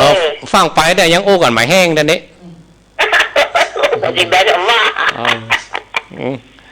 มีอย่างเล่าสู่กันฟังพ้อง เล่าความยางแดงฟังกันเข้าใจดีกับจำก็มาได้จำได้บ้างมาได้บ้าง แล้วบัดเดียวยังแกะลำไยอยู่อ่ะ มาแกะแล้วก็ไปแกะหอม แก้วลำไยแล้วไปหอม จ้าไปแกะหอมแล้วไปแกะหอมดีแหละลำไยแต่มันตีขี้มุกหน่อยโหดเอา แล้วเอาตังไปอย่างมาล่ำมาเรือ เอาไม่กินไม่ตามเนี่ยจ้ะ สาธุเด้อ เวลาไปอันตอนนี้เขาคนลึกแล้วมีกระตังแล้วอยู่ได้ไปแล้วเนี่ยจ้ะ อุ่นใจแล้วในกระเป๋ามีตังแล้วเนาะ เจ้าคนใจนักแล้วมันดีใจคนไปว่าถ้ามันจะไปห้านี่ดีใจแล้วพอดีถามเจ้าหูแล้วจะไปได้เด้อแล้วไปลำปางได้หอมตังไว้ล่ะเดี๋ยวนี้ พร้อมแล้ว ได้เคยขึ้นรถไฟหลอดขุนตาลกี่เตือนเนี่ย ขึ้นประมาณเรียขึ้นประมาณมีละอ่อนน่ะ โอ้จะมาเป็นสาวแล้วนี้ จ้าขึ้นประมาณสี่สาวไปกรุงเทพไปกรุงเทพขึ้นรถไฟเลยนะ ขึ้นรถไฟนั่นนะแล้วมันเพิ่นว่าถึงก็ช่างบ่ถึงก็ช่างมันเป็นได้ก็ไปอย่างนั้นแต่รถไฟแต่ก่อนมันธรรมดารถธรรมดาหรอมันก็มันชุกจักรอดข้ามขุนตาลเหี้ยจ้ะแล้วตอนที่มันตอนที่นี่ที่มันโค้งนี่พอเขาแค่ม้วนเด้อที่มึงโค้งอย่างเนี้ยแกงค่อยแกงอะไรอย่างเนี้ยม้วนมันโก้งขึ้นดอยเขาหันกุตู้เนาะจ้ามันหันอยู่หรอกถ้ามันโค้งขึ้นดอยมันหันอยู่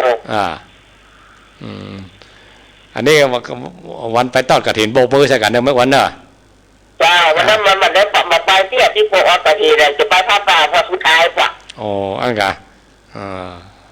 ว่าสุดท้ายกว่าเพื่อจะไปเที่ยนจะไปทอดกฐินนี้มันเกินฝรั่งมันโกงกันเนาะจ้าอย่าได้เอาวัดเฮาไว้ก่อนเนาะจ้าสาธุเนอะไม่วันเนอะอู้ยาวเหรอเปิ้นได้052-010-084โทรมามาจากกันเนอะเจริญปอนจ้าปิดวิทยุอย่างเนอะเราฟังทางโทรศัพท์เนาะปิดแล้วจ้ากับไรซาเจ้าโทรมาจากไหนจากต้องไฟได้แดนจ้าแม่คำปานก็ต้องไฟได้แดนจ้าต้องฝ่ายโดยแดนแม่ว่านได้ฟังธรรมะแล้วมนใจนี่จะสบายใจม่วนใจสบายใจแล้วจำพ้องก็ก็จำพองมาจำพองนะจ๊ะที่จริงบัดต้องจำก็ได้นะเฮาฟังให้ม่วนในคณะปัจจุบันธรรมแล้วก็ดีแล้วเนาะเนี่ยมันก็มีความหือของเนาะความหือเป็นบางอย่างเราปฏิบัติโดยเอกเจ้าถ้าเฮาปฏิบัติโดยถ้าสภาวะมันเกิดนี่มันยิ่งกว่าจำอีกมันน่ะมันเข้าถึงจิตถึงใจมันจะยิ่งกว่าจำฟังแล้วมันสบายใจเจ้ามีอย่างจะเล่าสู่กันฟังพ้องบ่มีอย่างเจ้าเป็นกำลังใจอันท่านพระครูเจ้าบ้านต้องฝ่ายที่อันหน้ามันเปลี่ยนหนทางเขาแล้วนะมันก็เจ้าใจละเจ้าแล้วไก่จากที่หน้ามันเปลี่ยนทางเลยก่อนบอกไก่เจ้าเขาอยู่กลางบ้านเจ้าแต่อันนั้นเป็นอยู่ตั้งทางบ้านกะหาที่นักนำที่นำมันทุนำผักนั่นนะเจ้ามันเปลี่ยนทางเนาะเจ้านั่นมันเปลี่ยนทิศทางเจ้าฟังเป็นประจำมันโทรก็ไข่ตันไปเนาะเป็นอย่างฟังกันเถอะเจ้าอนุโมทนาบุญเนอร์ ศัตรูโทรมาโอมาจากกันเนอร์บุญรักษาเนาะ052-010-084ถามกันพ่องนอกมันจะได้ต่อกรรมยาวกับแถมน้อยกะเจริญปอนหลุดไปแล้วโทรมาใหม่052-010-084เจริญปอนไว้สาเจ้าก็หักเล่าขวัญนี่กะแม่แสงทองแม่แสงทองบ้านแม่แสงทองบ้านปัง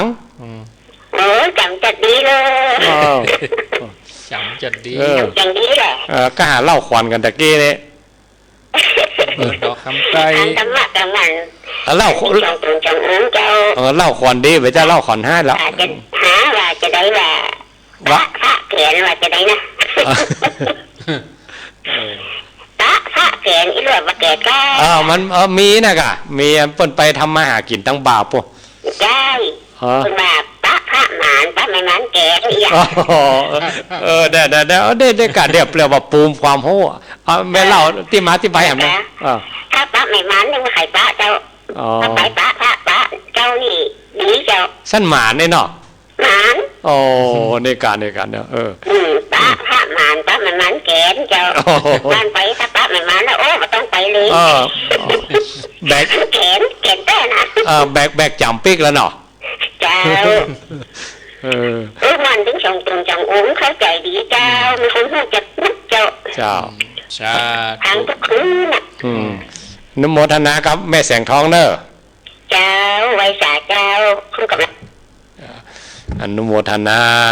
แม่แสงทองบ้านปาง052-010-084ดับไปแล้วกำเจริญปอนเราไว้สาเจ้าสององค์เจ้าแม่เจนจิลา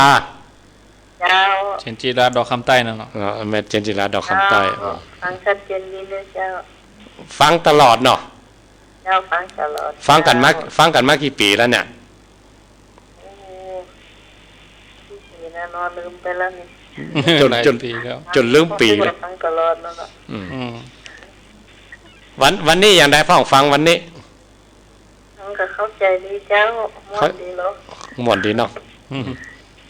ม่วนดีเจ้าเล่าควันกันพ่องเหรอเราฟังกันได้แต่โทรมาตามเสียงเจ้าแต่โทรมาตามคนว่านะทำกันนักขนาดอ่ะตามบ้านใกล้เรือนเครื่องแม่นะฟังกันอยู่เนาะเจ้าบ้านใกล้เรือนเครื่องก็ฟังแกบนฟังนักขนาดอ่ะแม่เป็นศิลาบนว่าโอ้กับแบบไข่ซิดเนาะโอ้กับว่าไข่จางเนาะฟังแม่เป็นศิลาโอ้กับมวนแต่บนว่านะคือฟังกันเนอะแม่เนอะเจ้าจำไอ้สารนะเจ้าอันนั้นโมทนายังมีคำถามได้อาจารย์ครับมีแต่ครับเอาไปเรื่อยๆครับไปเรื่อยๆเนาะ052-010-084เจริญปอนเจ้าสวัสดีเจ้าไผเอ่ยอาจารย์สวัสดีเจ้าปิดวิทยุอย่างเนอะเสียงมันสะท้อนเข้ามาฟังทางโทรศัพท์เนาะโตมาจากไหนเอ่ยจากดอยลานเจ้าที่ไหนก็ดอยลานเจ้าดอยลานนี่อยู่ที่ไหนอำเภอเมืองเจ้าอำเภอเมืองอะไรอย่างเอ่ยเมืองเชียงรายเจ้าเมืองเชียงรายโอ้ถ้าฟังดอยลานอ่ะอาจารย์เคยมากับเจ้าฟังสถานีวิทยุใดเนี่ย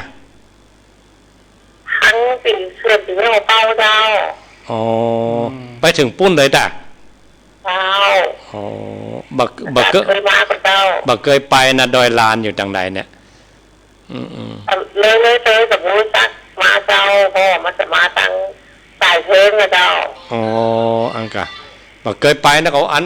ว่าก็มันว่าภาพประถูกได้ว่าไปจังใดมันจะไปเมืองเนี่ยมาโลดสายเพลงนะเจ้าฟังกันประจำก็เนี่ยทั้งทุกวันเราจะได้ฟังนะอ๋อ กินมีกิจกรรมมีธุระนั่นเขาบอกต้องฟังเลยเจ้าอ๋อสอบเจ้าสอบพังเจ้าพระอาจารย์เขากันม่วนนี่เจ้าอ๋อกันม่วนเนาะฟังไปเตอแม่อายุต่อใดเนี่ย24เจ้าถ้าว่าใหม่ก็24ปีเจ้าอ๋ออันกะเจ้าซี่เจ้าอ๋ออนุโมทนาบุญเนอเจ้าสาธุเจ้าสาธุอนุโมทนาโทรมามาจากกันเนอ052010084เจริญปอนกลับไปสาเจ้าแม่สายบัวพระคุณแม่รัตดาเจ้าพระเจ้าจุนรัตดาได้เสียงอย่างมาเบิ่นกันได้แม่ฟังทุกวันเจ้าพอในเฟซบุ๊กแหมบุ๊กก็พอได้หันหน้าหันตากันเนี่ยหันแล้วเจ้าเอาเพียบกันได้หันกันพักเดียวได้เจ้าพออยู่วันกับเจ้าแม่ให้กำลังใจนะเจ้าสาธุเนอยัดอนุโมทนาโทรมามาจากกันเนอ052010084เจริญปอนนมัสการครับอุบาสกคนแรกโทรมาจากนายโทรจากเมืองฝางครับเมืองฝางบ้านไหนยังฝางบ้านสัตนดูครับเป็นตู้เจ้าเป็นครูบาอาจารย์ก้าผมเป็นเจ้าบ้านนะครับอ๋อว่าได้ผมแค่ถามว่ามันมีตู้เจ้าตัวหนึ่งมันมากุมบ้านนี่มันเข้ามากุมบ้านในบ้านทีนี้ผมก็บอกว่าต้นมันแยกกันอย่างนี้ต้องเหลียวมันแยกกันอย่างนี้ก็ผมก็บอกว่าเปิดออกบ้านไปอย่างนี้แล้วมันจะเปลี่ยนบ้านวะครับเดี๋ยวจะเล่าในวิทยุเนาะครับอยู่บ้านอย่างก็วัดอย่างก็บ้านสันตุนดูครับสันตุนดูเนาะวัดสันตุนดูอายุตาใดแล้วเนี่ยเดี๋ยวนี้โยมอายุ50 ปีครับ50 ปีเนาะเดี๋ยวฟังในวิทยุเนาะได้ได้จากให้เรื่องนี้ให้ยาวพงแหละอนุโมทนาเนอครับสาธุโทรมาจากกันเนอ052010084เจริญปอนไว้สาครับลุงสายที่2เนออุบาสกนี่นะครับผมแม่นละครับถ้าเจจำแล้วมาตั้งหลังว่าโควิดเลยเนาะวันนั้นผมก็ถามคำถามกับท่านพระครูสถีเพื่อนกันยังมาตอบผมเจอนะครับว่าใดท่านพระครูกับลุงตอบผมเป็นท่านพระครูสถีเนาะว่าได้ผมถามเพื่อนอย่างนั้นว่าผมเคยอ่านหนังสือพุทธศาสนาเนี่ยมันเกี่ยวกับการทำบุญทำบาปเนี่ยแล้วผมไปเจอแล้วผมบอกว่าทำบาปเพื่อเอาบุญจะขาดทุนด้วยไปเนี่ยผมเข้าใจมันอย่างไรเขาจะก็เลยว่าก็แรกผมคือว่าเป็นการบุกป่าฆ่าไกลเอาไปถวายให้ทุกเจ้าวิกาหรือว่ามันเป็นอย่างไรเดี๋ยวจะเล่าในวิทยุให้ฟังเนอะครับกับไว้สาครับเป็นกำลังใจครับเจโควิดนี่อยู่บ้านไหนหลังถ้ำร้อยหลังถ้ำเนาะเจริญปอนไว้สาเจ้าเมื่อกี้เล่าขวานกรรมแล้วเนี่ยอันนี้ตัวจริงเนาะว่าได้พ่องเจ้าฝนก็ตกแม่สายบัวว่าได้ก็ให้กำลังใจเจ้าฟังกันมากี่ปีแล้วเนี่ยฟังแต่อาจารย์เขามาได้เกือบ10 กว่าปีละ7-8 ปีละฟังกันเมื่อขนาดนี้เล่าขวานกันห้องเราเกยกันแล้วเนาะเป็นเล่าได้จะไดเล่าขวานคือเจ้าบาปเนาะเล่ามาจ้างเลยเล่าสู่กันฟังมีอย่างพ่องฟังกันมาเป็น10 ปีนะคือฟังท่านอาจารย์เขาท่านพระครูเขาเล่ามานี่เขานั่นตั้งแต่ฟังท่านพระครูเขามานั่นถึงได้เข้าอกเข้าใจถึงได้ฟังเท ถึงเอามาใส่ในอกในใจอ่ะโอ้ดีแล้วตอนที่เป็นคนที่ใจฮ้อนที่สุดเลยแล้วก็ใครว่าอย่างนี้มาได้เลยนะโอ้แต่บางโคตั้งเดี๋ยวนี้ใครว่าก็ปล่อยคนว่าไปเถอะใจเย็นแล้วเดี๋ยวนี้อันนี้ส่งธรรมะปานนั่นเนาะแม่เนาะเจ้าโอ้เนี่ยต้องยกคือธรรมะของพระพุทธเจ้าวันเนอร์เจ้าอาตมาเขาก็เอาธรรมะนะมาเล่าสู่กันฟังไม่ใช่ว่าของตัวเก่าแล้วเนาะของพระพุทธเจ้าครูบาอาจารย์เปิ้นต่อรุ่นกันธรรมะนี่นะถึงได้ใจเย็นลงก่อนนี่ใครว่านี่ยังมันมาได้เลยนะอันนี้ปฏิหารปฏิหารธรรมะของพระพุทธเจ้าเพิ่นเนาะเจ้า7-8 ปีนั่นนี่ฟังมันเนี่ยได้เข้าใจหมดอ่ะดับความร้อนความโกรธความทุกข์ความอยากในจิตเข้าใจได้นะในจิตในใจเขาได้นะธรรมะอนุโมทนาก็ไม่สายบัวเนอเจ้าไว้สาเจ้าทรงตนทรงองค์เจ้าตัวบ้านบกเมาบ้านบ่เมา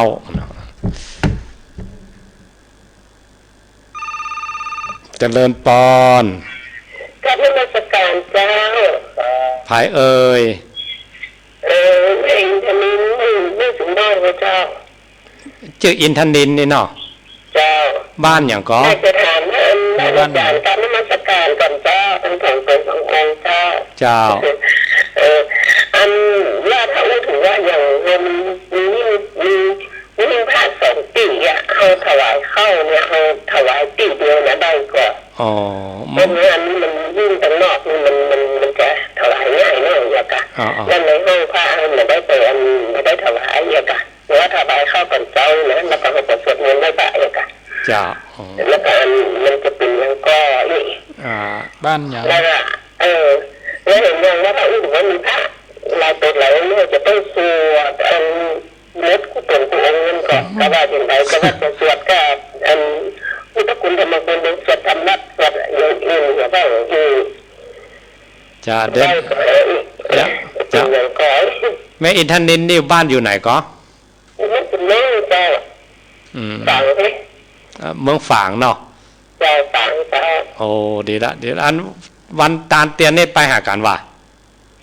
ไม่ได้ไปเจ้าพอดีวันเลิกเขาจะไปพอดีฝนจะตกตรงนี้แล้วเขาก็เลยแบบไปสักกรรมก็เลยว่าแบบไปสักกรรมเนี่ยมันที่จะขับไปเลยพอดีว่าแบบไปละแล้วพอดีที่ต้องอยู่ที่ไรก็เลยเลิกกันไปไม่ไปสักครั้งครับเนี่ยวันที่5ท่านอาจารย์พระครูอภิวัฒนวิกรมจะปาครูบาอาจารย์ที่ออกวิทยุไปกันที่วัดพระบาทอุดมไม่หรอจวนกันนะจวนกันเป็นน้อยแต่เกี่ยวกับเพื่อนเงินมันจะดีไปเดือดก็เวลาสินวันนี้มันเลยเนี่ยทำก็ได้นี่ก็เลยมากับแม่ครับได้เปิดฟังตอนบ่าย 3นะจ๊ะแล้วก็นะจ๊ะแล้วก็จวนกันแล้วว่าถ้าวันที่5 ตุลาถ้าว่างก็ไปกับแม่ให้หันบุญบารมีเต็มนะแต่ว่าถ้าเราแชร์กับแม่เราเผื่อว่างก็จะได้ไปกันเลยจ้ะต้องอาศัยเล็กเต็มเลยจ้ะบ่ต้องรอว่างอ่ะต้องมาลีกกันเล็กเต็มรถเปิดเนาะไปกันเลือกเยี่ยมกันแล้วจะเขาจะไปสักครั้งกันเลยจะได้ไปทุกเพื่อนสักครั้งอนุโมทนาเนอะแล้วเห็นอย่างนี้เราถ้าถึงว่าอย่างธรรมะเนี่ยที่เราฟังถึงแล้วเตื้อว่ะมันก็แบบมีอาการอย่างนี้นะเนื้อทำบทมันอย่างฟังที่มาฟังอ่ะแล้วเป็นอย่างนั้นฟังที่อยู่เนี่ยมันเกิดขนลุกแล้วมันตามันเงยมันเป็นอย่างไรมีสูตรปนอยู่เนาะเดี๋ยวเล่าให้ฟังเนาะแต่การนั้นมันสารเจ้าโต๊ะอีกกันก่อนเนาะอาจารย์เนาะครับ15 สาย15 สายขออนุญาตทวนสายเนอะศรัทธาญาติโยมถึงหมดมี15 สายก็คงจะจับเวลาพอดีตอนนี้เวลา3 ทุ่มครับ45 นาทีก็มีเวลาที่จะได้ตอบคำถามกันแถมประมาณ15 นาทีสายแรกแม่สายทองบ้านห้วยการบ้านโฮ่งสายที่2แม่สุทัศน์แสนพรมสายที่3เมืองฝางแม่สวัสดิ์อยู่4ดอนใจสายที่4เวียงป่าเป้าหนองยาววันที่28 สิงหาพุ่นกับป้ากันเนาะโครงการธรรมะสัญจร โครงการศีลห้าบวรร่วมมือที่วัดหนองยาว28 สิงหาสายที่ 5 เมืองฝางหัวฝายสายที่ 6 แม่อวนสันขวางดอยล่อสายที่ 7 ต้องฝ่ายดอยแดนสายที่ 8 แม่แสงทองดอกคำใต้สายที่ 9 แม่เจนจิลาดอกคำใต้พะเยาสายที่ 10 อยู่ดอยลานอำเภอเมืองเชียงไฮ้สายที่ 11 อันนี้อำเภอจุนจังหวัดพะเยาแม่ลัดดาสายที่ 12 ก็เมืองฝางสันต้นดู13 ยมโควิดดอยหลังถ้ำ14 แม่สายบัวสันบ่าเมาเมืองพาน15 อันนี้ก็อยู่เมืองฝางมีคำถามอยู่3 ท่าน3 ท่านคำถามแรกอันนี้อยู่เมืองฝางสันต้นดูพระมาบิณฑบาตเปิ้นก็เข้ามาในบ้านโยมก็เลยนิมนต์เปิ้นท่านนิมนต์ไปบิณฑบาตนอกบ้านปุ้นเข้ามาในบ้านนี่มันบ่เปิงตั้งเหนือเฮานี่เปิ้นบ่ทำกันโยมก็กลัวว่าเฮาไปบอกไปนิมนต์เปิ้นเนี่ยกลัวเป็นบาปเป็นกรรมวะครับนิมนต์ครับอาจารย์ท่านพระครูครับอันนี้ต้องเอาสัพปริสธรรม7ประการมาเป็นตัวเกณฑ์ว่าบางทีทำความดีถ้าบ่ถูกตี้โดยถ้าบ่ถูกเวลาโดยก็บ่ใจดีนะก็ตั้งใจไปโพดโยมนะอย่าแต่ว่าบ้านนั่นเปิ้นเกยกันเหตุเกยโยมรู้จักเหตุรู้จักผลรู้จักตนรู้จักประมาณรู้จักการสังคมบุคคลและสังคมฮะ7อย่างอันนี้ผมรู้จักสังคมหมู่บ้านนั่นบางทีพระจะไปมีเหมือนกันเหมือนภัยถามพุทธเจ้าฮะจะไปโปรดโยมเฮ้ยไปยืนเฮ้ยเปิ้นหันกับปอเนาะเฮ้ยยืนเป็นนิมิตเฮ้ยเปิ้นหันกับปอสักครู่หนึ่งถ้าเปิ้นใส่เขาก็เตี้ยวไปอย่าและบางบ้านเปิ้นแบบกุมบาทนะเปิ้นจะเอาไปห้อมกันไว้บ้านใดบ้านหนึ่งบ้านนั้นเป็นธุระเอาไปส่งตู้เจ้าหรือตู้เจ้าไปฮือปอนที่บ้านหลังนั้นอีกก็มีอาจจะบ่ฮู้จักธรรมเนียมแล้วตู้เจ้าตัวเก่าแพงหมู่มาจากไหนก็บ่ฮู้ไปกุมบาทแล้วถูกก็ถูกนั่นเนาะแต่มันบ่ถูกหมู่บ้านเปิ้นถูกบ้านบ่ถูกตี้เปิ้นบ่ถูกสังคมเปิ้นแต่ถ้าว่าโยมเปิ้นนิมนต์เข้าไปเหรอท่านนิมนต์เข้ามานี่อันอีแม่ลูกยากนั่งยากเดี๋ยวนี้เป็นคนไข้ติดเตียงท่านมาบิณฑบาตอุตส่าห์มาก็นิมนต์เข้ามาบ้านกรรมสมัยพุทธกาลเพิ่นยังนิมนต์ขึ้นบนเตินบนไปฉันเข้าเลยที่ประวัตินกกระเรียนนี่เองก็มีอันนั้นนิมนต์ขึ้นบ้านเลยก็แล้วแต่ครับแล้วเนี่ยจะว่าบริบทของสังคมมันแต่ละบ้านแต่ถ้าเป็นปวารณาเราเป็นญาติโยมนิมนต์เนี่ยมันผูกไปบ้านผมปุ้นเนยได้กันได้ต้องงี้ก่อนแต่ถ้าบางบ้านเปิ้นทำเนียมเปิ้นสุดบ้านอ่ะเปิ้นแยกกันอย่างอันเอาไปก็เลยเนี่ยแผกไปเลยแล้วโยมจะเป็นบาปกันนี่บ่เป็นบอกดีๆเขาบอกดีๆกับบอกธรรมเนียมว่าบอกดีๆธรรมเนียมบ้านนี่เปิ้นบ่อย่างอันกันเนอะเอกครับเนี่ยก็จะไปโคดโยมเพราะว่าเขาพระก็ต้องรู้ตัวว่าเขาทำดีแล้วบ่ถูกดีบ่ถูกตี้อย่าไปเถียงโยมอาตมาโพดนะเอา7อย่างนี้มาเป็นเกณฑ์ไปเกียรติโยมมาโพดคำตีเนี่ยผมว่าพระองค์เปิ้นหันเปิ้นหันไว้ละเปิ้นหันละเปิ้นถึงวางแบบไว้ก็ผีเนาะใจได้เปิ้นวางแบบไว้ใจได้พระเจ้าต่างบ้านเฮาโพดไปเพียงเมืองฝาง 2,000 กว่าปีพระองค์วางหลักไว้เยี่ยมยอดเลยครับ7อย่างวางหลักไว้อันนี้เรื่องบิณฑบาตเป็นยังเนาะโยมเนาะต่อไปโยมโควิดโดยหลังถ้ำการทำบาปเพื่อเอาบุญจะขาดทุนตลอดไปทำบาปเพื่อเอาบุญจะได้บาปนี่หมายความเอาเรื่องศีล5กับเรื่องอบายมุขมาเป็นเกณฑ์ขาดทุนเรื่อยไปถ้าล่วงเกินในอบายมุขนี่นะที่พระองค์ห้ามไว้แล้วเอาไปล่วงเนี่ยเอามากินเลี้ยงอย่าทำบุญเนี่ยก่อนจะบวชก็เอาแหละนอนมันมีข่าวเนาะกินเลี้ยงกันฉลองเต็มที่วันลงโบสถ์นี่หนักนี่คอทุบไปทุบมาก็ทำดีก็แม่ทำดีนะก็ทำดีนะเลี้ยงลูกลาบวชเมาดนตรีมาเนาะเอาทำเขาว่าดาววีไก่น้อยเนี่ยมีไก่น้อยดาววีมีหรอกอันนั้นชัดเจนครับหันพระธุดงค์มาให้นะมาจ้างยังใส่บาตรก็ปรึกษาตายายปรึกษากันไก่ได้ยินเขาใส่เนาะ อินดูเอออันนี้ก็เหมือนกันแล้วยังไงครับแล้วเขาจะเนี่ยใดถ้าอย่างนี้ตัวโยมเนี่ยยึดมั่นในศีลดีกว่าถ้าเขายึดมั่นเอาถูกต้องเรื่องถ้าผิดศีล5กับเรื่องอบายมุขเนี่ยมันตึงบ่ถูกจะไปแม่เรื่องสังคมเรื่องตึงมันว่ายังได้ก็ตึงถูกมันตึงบ่ถูกมันตึงบ่ถูกอยู่ดีละมันจำเป็นนะท่านถ้าจำเป็นเขาก็ไปซื้อเอาเรื่องเนี่ยเรื่องไปซื้อเอากันอย่าไปลงมือเนี่ยไปแน่กัน